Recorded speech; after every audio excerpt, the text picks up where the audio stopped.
This podcast is for informational and entertainment purposes only and does not provide medical or legal advice. Please consult with a qualified professional before making any decisions regarding your health or legal situation. On the subject of marijuana in particular. That is the purpose of this meeting, ladies and gentlemen, to lay the foundation for a nationwide campaign by you to demand by law such compulsory education.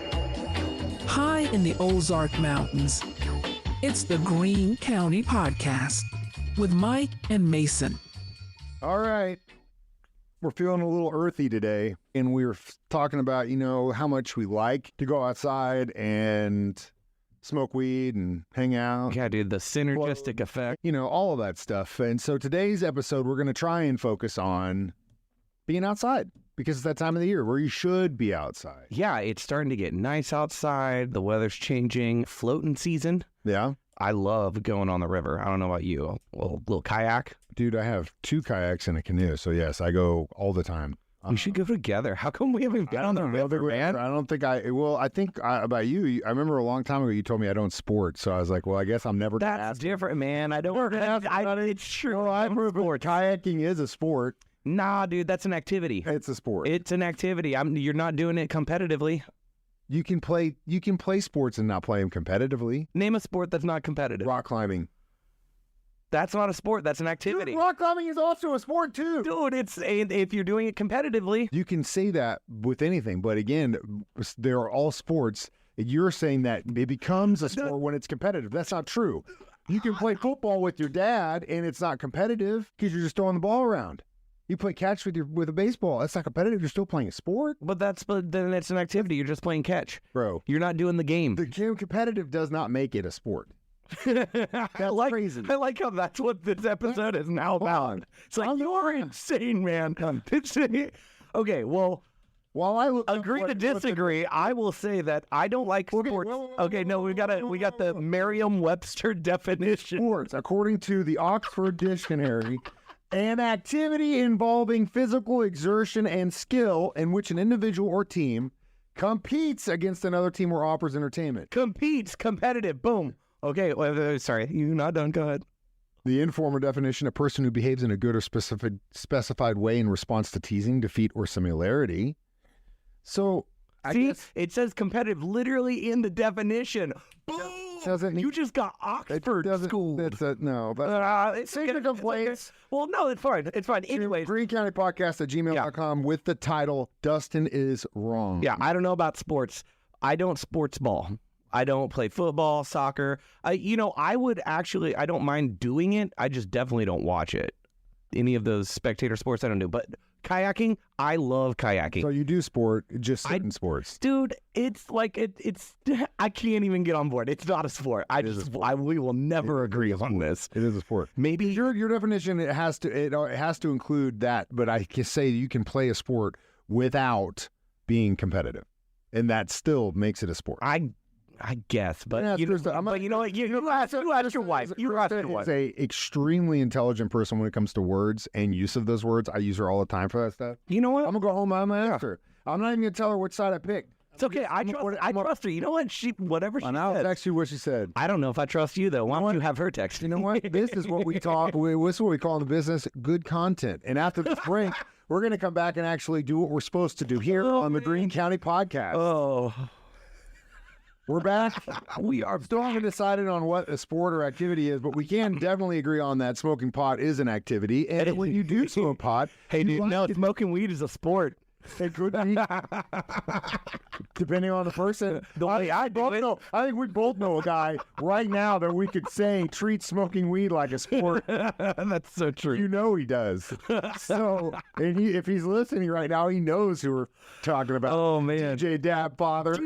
All right. So, anyways, okay. So kayaking, it's fun things to do outside. Enjoying the outdoors, getting in touch with nature is perfect when you're smoking because it is nature, man. It comes from nature. Taking one of those little mints, I guess they have, drinking the drink. Recently, I got one of those drinks, and I don't know the brand it was. I think it was a sample that said party passed on to me.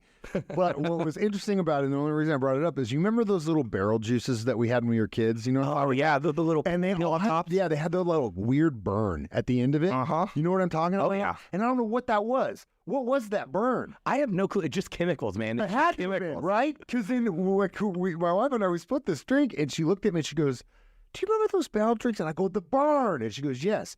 I know in that burn more than likely is coming from the process of pulling the THC. More than likely, it's an alcohol-based Yeah. infusion. Not just like not alcohol like you get drunk off, but like an actual alcohol-based, to where they used alcohol to derive the THC off the plant and reintroduced it into the drink. I think that's probably where I got it, but it does not answer where the burn came from. That's the barrel true. juice that we drank gallons of as children. Yeah, there's no way those were like edibles when we were kids. Safer to go to a dispensary and get that man. stuff than drink the barrel stuff. Right? Have you tried the new stirrables, the soluble powder? No. You can mix it in with anything. It hits real well. And it'd probably be perfect for camping and on floating. Just mix it in any drink you have. They come in like 20, 25 milligram packs, which, is kind of hefty for a regular dose. I think inevitably, or at least for me personally, the reason I used to go outside so much as a kid was so that we could get away and smoke pot without fear of getting in trouble. So honestly, if we're going to talk about nature, that's where this whole started, out of necessity. How do I get high so I can get stoned and not get in trouble about it? Well, the pine trees behind my old house on Walnut Lawn, Yeah. in the woods behind the football field at Kickapoo High School. That is so specific. Heck, oh, dude, if you know, you know. But I mean, I'm 40-year-old. Around the flagpole in front of the... You see you at the bowl? Yeah, the same spot. That's exactly at the bowl. baby. Oh, man. I know that tradition did not continue after we left. I did some investigation, and it did go a year or two after I graduated, but those kids, they just don't know how to... I just don't know. Do you think they'd let us start that here at work? Doing anything with minors, bro. No. I'm not going back there. So, hey, kids, it's your Uncle Mike. Who's 18 and wants to smoke? 18 plus only medical. Right. Yeah, you got your medical card too. Oh, man. It's cool with this. Get them to sign this sheet. No, that's not going to happen. But yes, I don't think that's going to fly. Which again, it's part of why we do this, because you get the stigma of like, we can't do this on site. We can't do that on site. And I'm like, dude, I remember when you guys used to put beer kegs in cubicles during the Christmas party during the middle of the day, and you could go back there and just fill it up and go back to the studio. Those were the days, That was man. fine. Those were the days. That was cool. That's fine. No big deal. Go out and have a couple beers and go try and sell someone on some advertising. That's not a big deal. But then don't go outside and get stoned. I don't know. Yeah, you might get a little sleepy. That's just me. But Let's. yeah, I'm going back to it. So nature, getting in touch with nature, right? yes. I have a couple places just outside of Springfield that I love to go. One of the biggest ones, Eminence. You ever been to Eminence, Missouri? Many times. Floating, Jack's Fork, Current River, that area. You let me tell you a great story about DJ Dapfather and why I have not floated the Current River for God, yes.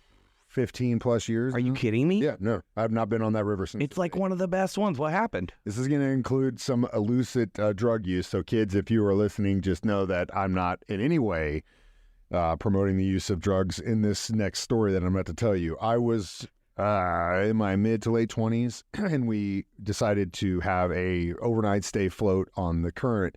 The point was that we could get there in Eminence that Friday or whatever it was, wake up early the next day, get on before everyone else did. Mhm. Because if you are familiar with the Current or Jack's Fork, they are spring-fed rivers. So in the state, when it gets dry, there are rivers you can still float. Those two, Jack's Fork's another one that comes to mind. There are others, but those are the ones that everyone goes to because it still has water, right? Yeah. It's always got water because it's spring-fed.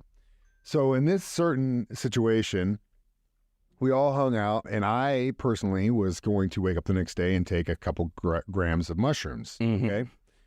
Brought a bunch of beer and all that stuff too. We camp, everyone has a good time. We wake up the next day, we start loading up. I wasn't going to be the only one, but then for some reason that morning, no one else wanted to do it. So I said, screw it, I'll take them all.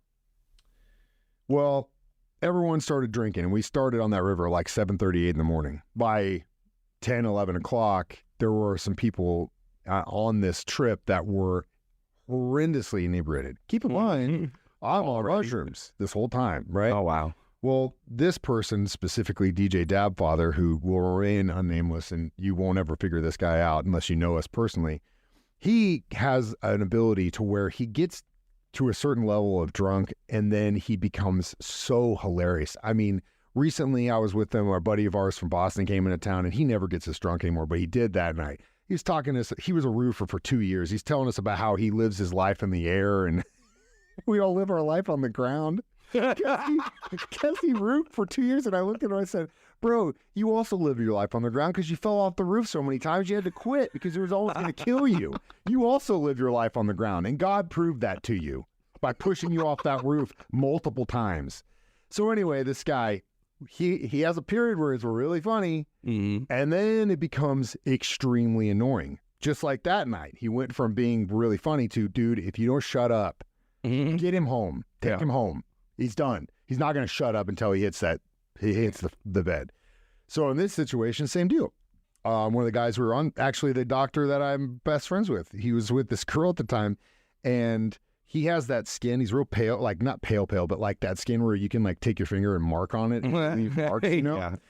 So the girl wrote, I love a C word that rhymes with rock on his back without us anyway him knowing about it, and we were all just dying, right? They're like, hey, dude, Sean, in love with roosters. Hey, Sean, you love rocks? Oh, that's hilarious, you know. And so he finally gets it, and he tries to scratch it up on his back, so he just scratches it out. But what ended up happening is he changed it to say, I love cack.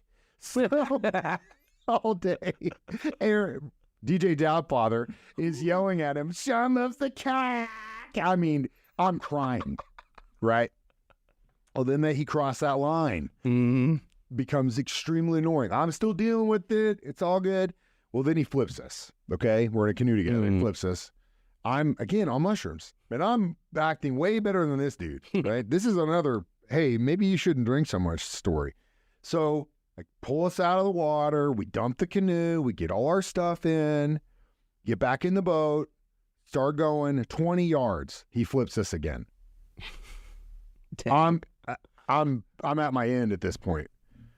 Pull it out of the water, dump it, get back in the boat, start going. We literally get 15 feet, and I come around a corner, and there they are, Missouri's finest highway patrol, standing on the edge of the bank, pointing to us, telling us to come over. So they pull us over. I'm like, I'm screwed. I got hold on. I got a whole bunch of weed on me. I didn't have anything else on me, but that I did, and at the time it was illegal. And so immediately, you two, come here. We go over there. What are you guys doing? Trying to float. Why you keep falling in? My friend's been drinking too much. You haven't had anything to drink? No, sir. We're going to have you guys blow here. Okay. He blows like a 0.18. It's fucking just like, it was like, dude, how are you even alive right now? He was so drunk. I blow 0. Maybe do it again. Because they couldn't believe it. There's no way. Science is science. They couldn't really figure it out, and I wasn't going to tell them. And so they go, so you're not drinking? And I go, no, sir. And he goes, well, we're going to have to confiscate. He looked at DJ Dabfather and said, look, you are so lucky he hasn't been drinking, because if you both would have been this drunk, you both were going to jail tonight for public intoxication. Because your friend is 0, we're going to let you go as long as he takes care of you, and we're confiscating the beer. I was like, dude, I don't want him to have it. Take it all. Took it, got on the river. We had another probably 2 hours left of that float. The rest of the time, told that dude literally 1,000 ways I was going to kill him when we got off that river. I said, when we get off, the only reason you're still alive is because I need you in the front of this boat. If I didn't need you in the front of this boat, your ass would be drowned in this river right now. I have not been to the current river since then. There's your deal. Dang. We were smoking pot, and it was nature, so I guess we'll come back and talk about... Yeah, I've got a story about getting caught in Arkansas with a large group of people. Oh, I got another. So we'll talk about more. Oh, yeah. Yeah, we'll come back with nature, smoking, all that more with the Green County Podcast. All right, we're back. It's Mason's turn to talk about how he almost got arrested. Well, you kind of... Okay, so it's the time when I found out exactly how much power park rangers really have, okay? Actually, so much. No one knows it. No, they do not know, like complete jurisdiction. federal level. They're federal agents. Federal They're level federal jurisdiction. agents. They are no different than an FBI agent that has the right to come into your house if they figure that you're doing something against the government and Uncle Sam. Right. They can do it. Right? I did not know that before this story. And more specifically, too, if you're in a conservation area, for example, federal land, man, like Colorado, and you get popped, like maybe you had a tag for a doe, but you went for a buck instead, or maybe you didn't have this tag or you didn't do that.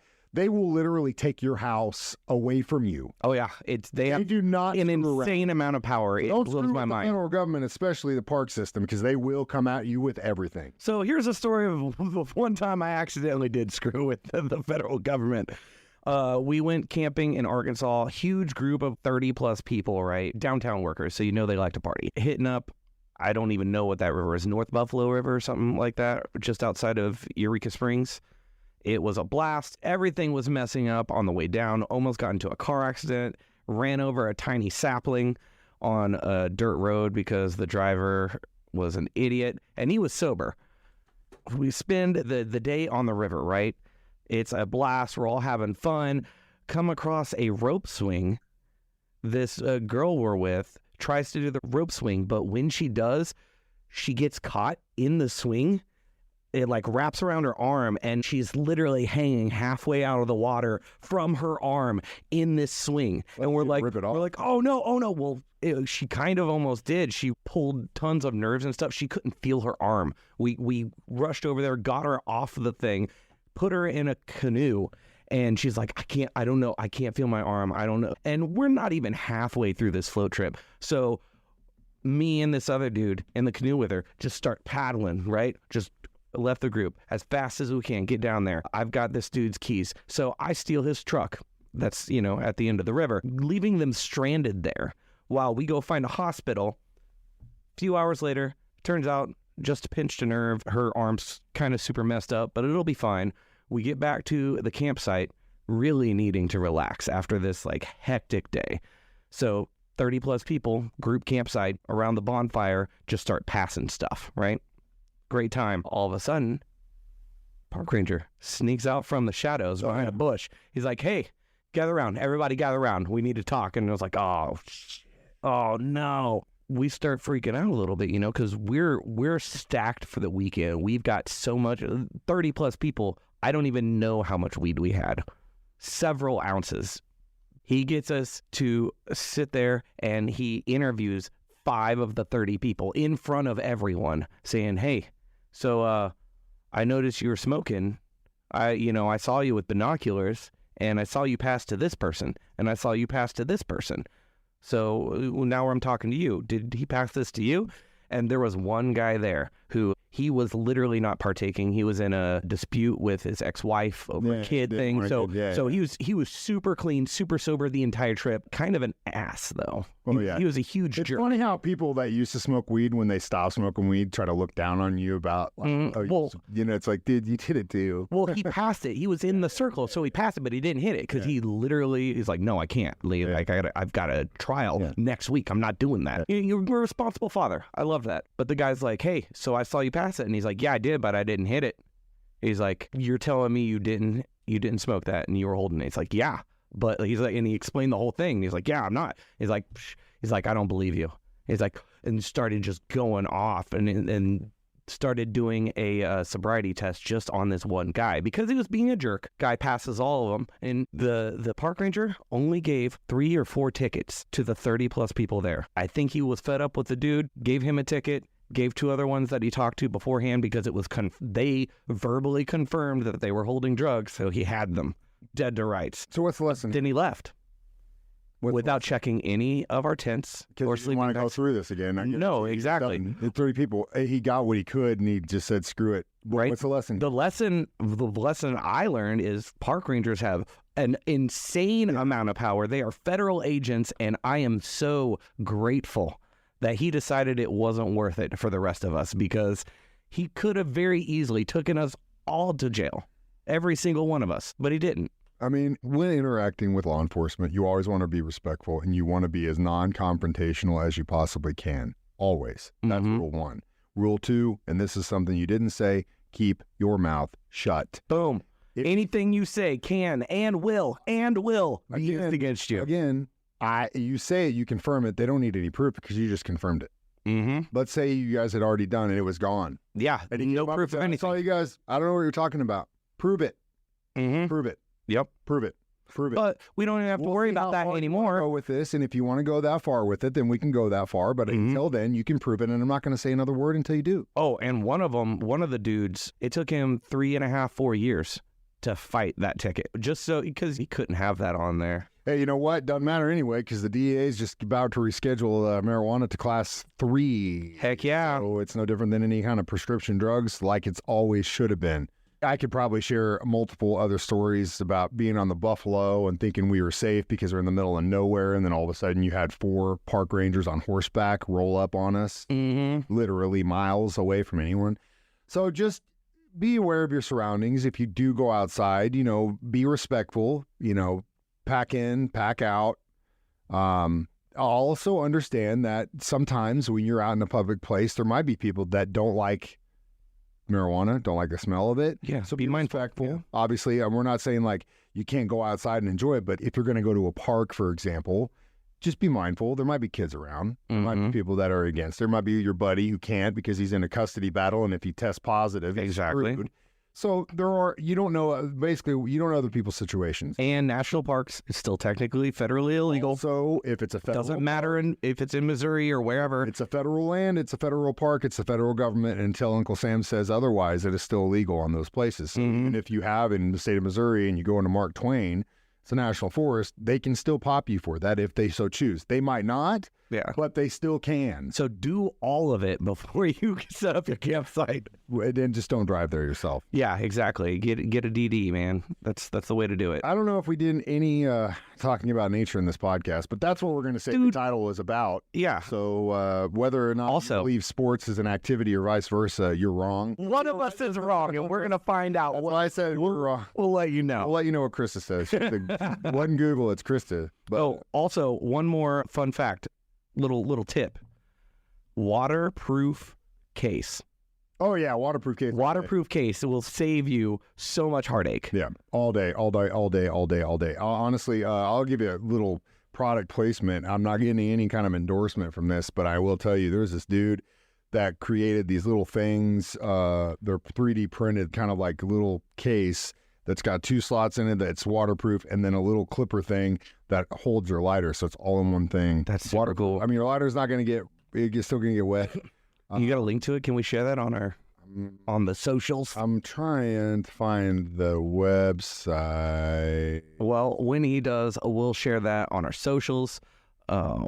Also, I got a huge update I want to share real quick. If you went to the 420 event, Rolling on the River, at the Treehouse Lounge, you might have saw Mike and I out there with an amazing weed Gatling gun. And for 60 seconds, it was amazing. People were lining up. Shout out to your boy who dropped probably about a half ounce into that before I dropped it on the ground. So yeah, if you missed it, you missed an awesome weed Gatling gun that we got from Weedman and Glassman. And then you also missed me breaking it in front of everybody during the celebration. It was funny. There was a chick that was in that room that I saw somewhere completely different, like a week later. And she goes, "Hey, yeah, I saw you guys at the 420 Fest at Treehouse." I go, "Oh, yeah? Where?" "In the VIP room." I was like, "Oh, at the Gatling gun?" She goes, "Yeah." I go, "Yeah, dude." She goes, "It was so funny because everyone's just having a great time. And as soon as that sound of glass breaking, it just... Dude, it was so silent, so solemn. Staff runs out and tries to grab like every bong on every table. And they're like, "Oh, my God, dude, it was so good." Yeah, but great update. Our sponsors, Weedman and Glassman, they're hooking us up with another bowl. Hey, thanks. So we can actually try to do this again? Yeah, and I'm going to tape that down this time. Just remember, use 2 hands. It's not the clipper. It's called the Klinger. The Klinger. Yeah, CLINGER.com. TheKlinger.com. Cool. Yeah, well, I got 2 of them, man. They're awesome. $7. That's worth it. Yeah, I mean, unless you have a 3D printer, of course, then you can do it yourself. Yeah, does he sell the files too? No, but there was, while I was looking for this website, there is a guy who's made one that it's like $10 for the file to make your own. Okay. So he's not going to do that because that's his design, but you just change it a little bit, put the clipper on the clinger on something else. Right. The clang. The clang. And then you can sell it too. We're giving you guys business ideas too. Oh, man. And we want our 20%. Either way, I'm Mike. This is Mason. Like, follow, subscribe, and we'll see you next time on the Green County Podcast. So that our children are obliged to learn the truth, because it is only through knowledge that we can safely protect them. This podcast is for informational and entertainment purposes only and does not provide medical or legal advice.